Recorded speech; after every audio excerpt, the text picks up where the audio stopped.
Hello and welcome to crypto boom signal again. तो BTC ने जो 1,09,000 का लेवल था 100 EMA वीकली उसके नीचे क्लोज किया है। तो अब सब लोग बेरिश हो गए हैं, जैसे पता नहीं क्या हो जाएगा। जो बिटकॉइन है बस वो बियर रन शुरू हो गया, ऐसे हो गया वैसे हो गया। मेरे को आप ये बताओ कि बियर रन खत्म कब हुआ था? अगर बुल रन में बुल नहीं आया तो फिर बियर रन में बियर भी क्यों आएगा? तो मेरे पास ना सॉलिड रीजन है कि क्यों ओल्ट कॉइन पंप होंगे। मैं आपका ज्यादा टाइम वेस्ट नहीं करूंगा। सबसे पहले आज की डेट में बिटकॉइन को माइन करने की जो कॉस्ट है वो आ रही है $1,08,000 और बिटकॉइन अभी चल रहा है $94,000 पे, यानी कि माइनर्स को घाटा चल रहा है। अगर माइनर्स बिटकॉइन को माइन नहीं करेंगे उनको घाटा होगा। तो इसका मतलब है अगर बीटीसी और माइन नहीं होगा तो उसकी तो कॉस्ट और ज्यादा बढ़नी चाहिए। आप फिर से नोट कर लो, बिटकॉइन की आज की डेट में जो माइनिंग कॉस्ट है वो $1,08,000 है और बीटीसी चल रहा है 94-95,000 पर। अब यहां से जो सपोर्ट टूटी है ज्यादा से ज्यादा ये 85-90 दिखा देगा या 75 तक जा सकता है। अदरवाइज वहां पर भी जाना बहुत मुश्किल है, क्योंकि बीटीसी की जो माइनिंग की एक्चुअल कॉस्ट है वो $1,08,000 है। अगर आप इंटरनेट के ऊपर सर्च मारोगे तो ईरान में जो इसकी कॉस्ट है वो सिर्फ $1,300 है, क्योंकि वहां पे बिजली बहुत सस्ती है। पर हमने यूनिवर्सल देखना है। इटली में अगर आप बिटकॉइन को माइन करते हो इटली में अगर आप बिटकॉइन को माइन करते हो तो उसकी कॉस्ट $3,13,000 है। स्विट्जरलैंड में अगर आप बिटकॉइन को माइन करते हो तो उसकी कॉस्ट $2,77,000 है। यूएसए में अगर आप, जो यूनिवर्सल है, यूएसए में अगर आप बीटीसी को माइन करते हो तो उसकी कॉस्ट है $1,08,000। कहने का मतलब ये है कि एक तरह का बीटीसी का ये बॉटम ही है। अगर जाएगा यहाँ पे तो 85,000 की मेरे को सपोर्ट नजर आ रही है, वीकली की 100 EMA की। देखते हैं कि अब ये CME गैप फिल करके ऊपर जाएगा कि 85,000 की तरफ जाएगा, वो बाद की बातें हैं। पर आप ये चीज समझ लो कि बीटीसी अपनी कॉस्ट से नीचे चल रहा है और यहाँ वो ज्यादा दिन रहता नहीं है, इस बात को समझ लो। ये हो गया पहला साइन। दूसरा sign, stock to flow ratio. मैं आपको बार बार बोलता रहता हूं कि स्टॉक टू फ्लो रेशो आपको पता होनी चाहिए। अब तक जितना सोना माइन हो गया है, अगर उतना ही माइन और करना पड़े तो उसको लगेंगे 70 साल। अभी तक जितना बीटीसी माइन हो चुका है, अगर उतना ही और माइन करना पड़े तो उसको लगेंगे 120 साल। यानी कि जो बीटीसी है उसकी जो वैल्यूएशन है, जो ये स्टॉक टू फ्लो रेशो के अकॉर्डिंग है, वो $2,00,000 होनी चाहिए। मैं ज्यादा कैलकुलेशन में नहीं जाऊंगा, नहीं तो टाइम बहुत ज्यादा वेस्ट हो जाएगा। 2 पॉइंट हो गए। बिटकॉइन की mining cost, stock to flow ratio आपने समझ ली। आपने ये समझ लिया ना कि मार्केट में हम कहां पे खड़े हैं। अगर आप समझ रहे हो ना कि बीटीसी 25,000 से 1,25,000 चला गया, पता नहीं कितना पंप हो गया, अब इसमें डंप आएगा, बियर मार्केट शुरू हो जाएगी, तो ये चीजें आपको पता होनी चाहिए कि बीटीसी अपनी माइनिंग कॉस्ट से नीचे चल रहा है और स्टॉक टू फ्लो रेशो के अकॉर्डिंग उसका प्राइस $2,00,000 होना बनता है। 2 चीजें होगी। तीसरी चीज, अब मैं आपको दिखा रहा हूं जो लोगों ने ना बड़ा वो किया हुआ था, डेथ क्रॉस। लो देखो, अब आप अप्रैल 2025 का मैं आपको चार्ट दिखा रहा हूं। इस चार्ट में अगर आप ध्यान से देखें, जो पिंक लाइन है वो 50 MA है, ठीक है, और जो ग्रीन लाइन है वो है आपकी 200 MA। तो 50 नीचे ब्रेक कर दिया। ये अप्रैल का था चार्ट, इसमें डेथ क्रॉस आ गया। अब आप आ जाओ मई के चार्ट में। मई के चार्ट में पूरे 1 महीने बाद, क्योंकि कोई सब्सक्राइबर कह रहे थे जी 5-6 महीने लगते हैं जी गोल्डन क्रॉस आने में, तो अगले ही महीने लो आप, अगले ही महीने 2025 में मई में हमने गोल्डन क्रॉस देखा, जहां 50 MA ने 200 MA के ऊपर क्लोजिंग दी। और ये मैं दोनों का आपको इकट्ठा चार्ट भी दिखा देता हूं। यहाँ पे मैंने 2 सर्कल किए हुए हैं, एक में डेथ क्रॉस नजर आ रहा है और एक में गोल्डन क्रॉस नजर आ रहा है। तो अगर हिस्ट्री रिपीट नहीं हो रही, हिस्ट्री में लोग क्या कहते थे कि जब भी बीटीसी 50 MA वीकली के नीचे गया तो बियर रन शुरू। एक तरफ कह रहे हैं कि हिस्ट्री रिपीट नहीं हो रही, तो फिर इस बार भी हिस्ट्री रिपीट क्यों होगी?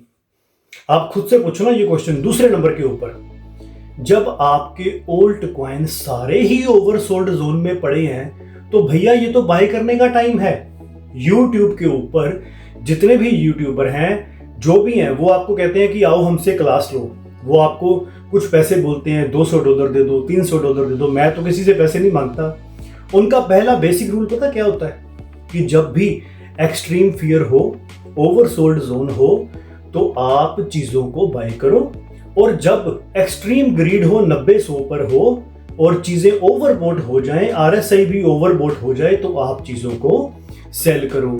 तो उस रूल के अकॉर्डिंग अब हम कहां पे खड़े हैं? नो डाउट कि 50 MA के नीचे आ गया BTC, उसको आप भूल जाओ। डोमिनेंस भी तो नीचे गिर रही है ना। आप सिर्फ इस चीज को देखो कि हम मार्केट में, मैं कहता हूं आप सारे चार्ट भूल जाओ, आपको ना कोई चार्ट याद करने की जरूरत नहीं है। कोई आपको 50 MA, EMA, ये चार्ट, वो चार्ट, सब कुछ आप भूल जाओ।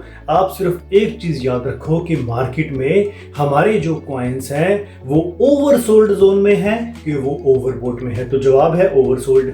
ठीक है, यहां पे करना है बाय, हमने भेड़ चाल से चलना है अलग। यहाँ पे जाके होता क्या है कि फियर का माहौल होता है, 90% दुनिया डरी होती है, और यही वो काम होता है जहां पे हमने जाके अपने काम को अंजाम देना है। हमने बाय करना है, उसके बाद हमने होल्ड करना है।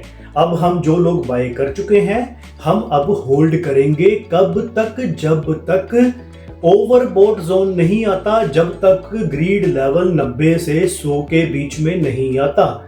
जब हमें पता लग गया है कि जो BTC है अपनी कोर्स के नीचे चल रहा है, तो वो कहीं ना कहीं स्टॉक टू फ्लो रेशो के अकॉर्डिंग उसने $2 लाख करना है। आज करे कल करे। हम लोग ना एक टाइम लिमिट में बंध गए थे कि 4 ईयर का साइकिल है और बस इसी में जो हो गया हो गया। हो सकता है जो वेल्स हैं वो आपके माइंड के साथ प्ले कर रहे हों, वो कह रहे हो कि लैब इनको ना नवंबर दिसंबर में डंप भी दिखाते हैं ताकि ना ये स्पोर्ट वाले भी बाहर निकल जाएं, फिर हम मार्केट को पंप कर देंगे। मेरे हिसाब से अभी नवंबर दिसंबर में मेरे को ऐसा कोई रीजन नजर नहीं आ रहा कि ओल्ट कॉइन क्यों नहीं पंप हो रहे। ओल्ट कॉइन पंप होने चाहिए। आप ये देखिए कि आजकल में ETF के डिसीजंस हैं, 25 को भी है, दिसंबर में भी ETF है। अगर ओल्ट कॉइन इतने ही बुरे हैं तो इंस्टीट्यूशंस ETF क्यों लेके आ रहे हैं ओल्ट कॉइन के? नंबर 1 हो गया। नंबर 2, 1 दिसंबर को क्वांटिटी टाइटनिंग एंड होने जा रही है, जहां पे सेलिंग प्रेशर कम होता है, गवर्नमेंट अपने बॉन्ड बेचने बंद करती है, लिक्विडिटी इंक्रीज होती है। 10 दिसंबर को रेट कट की जो प्रोबेबिलिटी है वो भी 25 पैसे है, वो भी पॉली मार्केट के ऊपर 50% के ऊपर आ रही है। तो चीजें तो बाहर ऐसे ये दिखा रहे हैं कि बहुत ज्यादा बुलिश है। इधर से BTC कर दिया नीचे। मेरे को तो ना ये BTC का टेम्परेरी मूव लग रहा है, ठीक है, और बहुत जल्द BTC भी रिकवरी करेगा।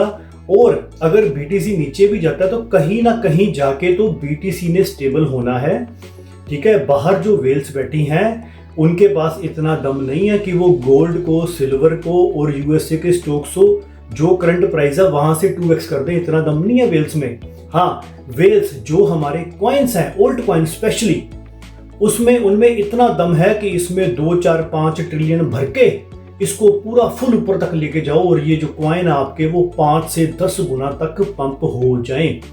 इसलिए मैं तो बिल्कुल स्टेबल हूं, मेरे ऊपर तो नेगेटिविटी का कोई असर ही नहीं है। हम तो होल्ड कर रहे हैं। दूसरे नंबर पे आप रहो स्पोर्ट में, ठीक है, फ्यूचर नहीं करना है। जहां पे भी देखो BTC जो है, ठीक है, आज 94 पे आ गया, हो सकता है कल को 85 पे आ गया, और कहीं ना कहीं जाके तो ये स्टेबल करेगा। तो दूसरा बुक रूल ये कहता है कि जहां पे भी BTC स्टेबल करेगा, क्योंकि ऑलरेडी अपनी कोस्ट के नीचे चल रहा है BTC, इस बात को आप ध्यान रखना, मैं बार बार कह रहा हूं आपको। जहां पे भी BTC स्टेबल हो गया वहीं से बुल रन चालू है। अभी BTC का गिरना लगातार जारी है। अब क्या हो रहा है कि लोग पैनिक हो रहे हैं, जो स्पोर्ट होल्डर्स हैं वो फटाफट अपने कॉइनों को बेच रहे हैं, जैसे पता नहीं क्या हो गया जी, बस वो नवंबर दिसंबर में नहीं आया तो जी बे रन शुरू हो गया जी, जैसे उनके पीछे 200 मिल्कों की पुलिस पड़ी है, वो डोन है, उनको जेल हो जाएगी, ऐसे हो जाएगा। कुछ नहीं होने वाला। स्पोर्ट में होल्ड करके बैठ जाओ। मेरे पास तो आज अगर मेरे को आप 1 करोड़ रुपया भी दे दो ना, तो मैं सारे ओल्ट कॉइन बाय कर लूंगा, क्योंकि मेरे को पता है कि क्या होने वाला है। अगर मैं पहले 2 बुल रन में प्रॉफिट लेके आया हूं तो तीसरे बुल रन में भी आपको प्रॉफिट देखने को मिलेगा। The need is to stay calm, ठीक है, और बाय करो जब दुनिया सेल कर रही हो। इस बात को आप समझ लो। तो मिलियन डॉलर क्वेश्चन कि अगर नवंबर दिसंबर में मेरे हिसाब से तो आपका पोर्टफोलियो 3 4 5 गुना बढ़ना चाहिए। मेरे को कोई रीजन नजर नहीं आ रहा, आपको नजर आ रहा है? कोई रीजन नहीं है ना। कोई बैड न्यूज है, कोई वार है, कोई टैरिफ है, कोई शटडाउन है, कोई जॉबलेस डेटा है, कोई क्लेम है ऐसा रॉन्ग, कुछ नहीं है ना।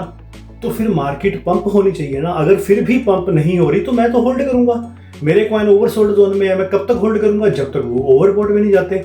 अब इसमें जो टाइम लिमिट है, कई बार ना लोग टाइम लिमिट मान लेते हैं कि लो जी मैंने बैंक को लोन देना है, मैंने ब्याज देना है, मैंने ये करना है। मैंने अपने आप को टाइम लिमिट में ना बांधो। हो सकता है माइट भी वेल्स ने कोई साइकिल चेंज कर दिया हो, पर हमें ये पता है कि कॉइन्स ने ओवरबॉट लेवल की तरफ जाना है। तो इसलिए आप सिंपली ये करो कि अपने कॉइनों को कर लो होल्ड। पैनिक सेलिंग करने की जरूरत नहीं है। बीटीसी का जो बिग मूव है वो जल्दी ही आएगा और आपको पता भी लग जाएगा। अगर 50 MA के ऊपर बीटीसी आ गया, वहां पे उसने 4 से 8 हफ्ते बिता लिए, तो फिर आपको 1.5 लाख से लेके 2 लाख डॉलर का लेवल भी नजर आएगा। और मेरे को ये लगता है कि कोई इतना टाइम लगेगा नहीं बीटीसी को ऊपर जाने में, क्योंकि ऑलरेडी माइनर की कॉस्ट के नीचे चल रहा है बीटीसी। $1,08,000 इसकी कॉस्ट है और $94,000 के ऊपर बीटीसी चल रहा है। स्टॉक टू फ्लो रेशो के अकॉर्डिंग इसका प्राइस $2 लाख होना चाहिए। तो इन चीज़ों को आप रखो अपने दिमाग में।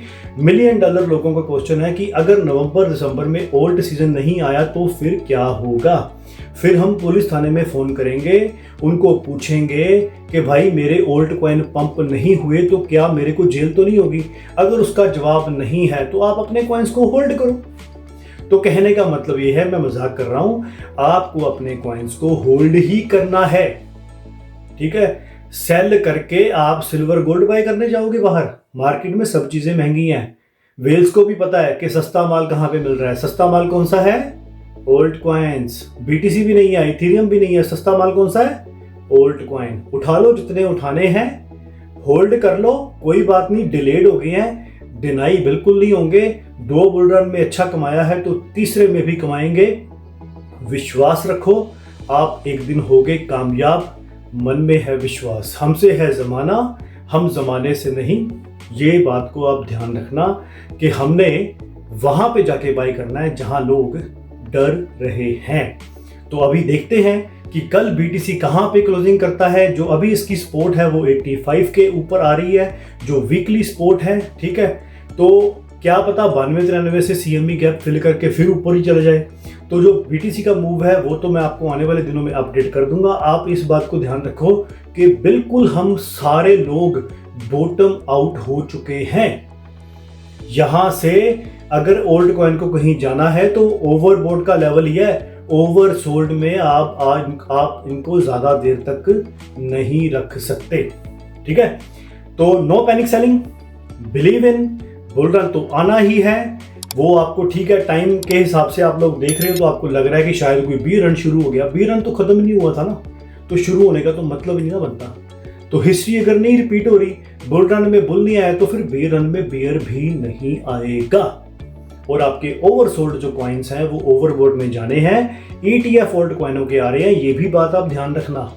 बीटीसी और इथेरियम ने 5 गुना से 8 गुना के पंप दिखाए थे ETF आने के बाद। तो आपके ओल्ड कॉइन क्यों पीछे रहेंगे? क्वांटिटी टाइटनिंग भी 1 दिसंबर को एंड हो रही है। तो कुल मिला के इन सब चीजों को ध्यान रखना और अपने कॉइन्स को होल्ड रखना, और आपके कॉइन्स आपको अनइमेजिनेबल प्रॉफिट जरूर देंगे। तो मिलते हैं अगले वीडियो में अगले अपडेट के साथ। Thank you very much. Boom boom.